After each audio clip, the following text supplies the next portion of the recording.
With Greenland at the center of the World Economic Forum in Davos, the transatlantic ties and Europe's security architecture faces a growing strategic strain. As US President Donald Trump raises the stakes over control of the Arctic island, NATO leaders are being forced to confront a far bigger question. What happens to the alliance when its strongest member starts testing its limits?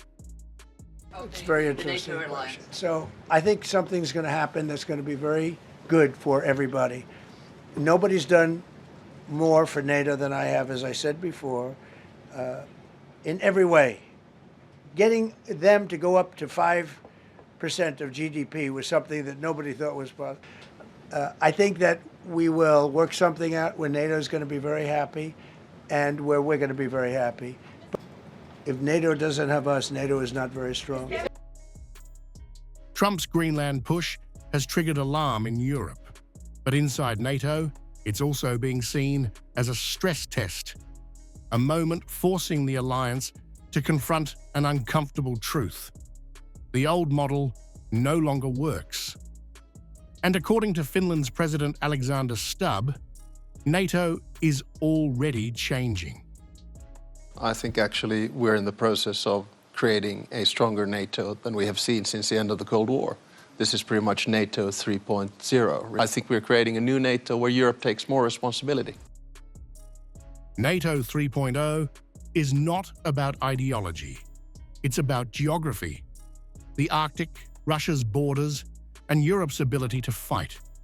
Finland and Sweden, joining NATO, have doubled its frontier with Moscow.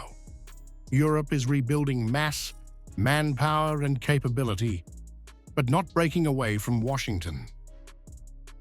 NATO is constructed like this, that the US, Canada, and the European NATO allies were completely integrated. It doesn't mean that there is the US coming to the rescue of Europe or Europe coming to the rescue of the United States. I'm absolutely convinced without Donald Trump, we would not have taken those decisions, and they are crucial, particularly for the European and the Canadian side of NATO, to really grow up in the post-Cold War world. That's the paradox at the heart of NATO 3.0.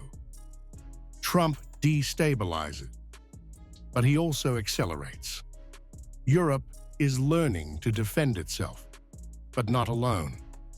This is not French-style strategic autonomy. It is European mass combined with US high-end power. When I came here, we had a weak NATO. We had a NATO at 2%, and they weren't paying. You had a nothing NATO. NATO's, whether you like it or not, it's only as good as we are. If NATO doesn't have us, NATO is not very strong. NATO is not collapsing. It is mutating. The Greenland crisis hasn't broken the alliance. It has exposed what comes next. A harder, more transactional NATO. NATO 3.0. Still American-backed, more European-driven, and built for a far more dangerous world.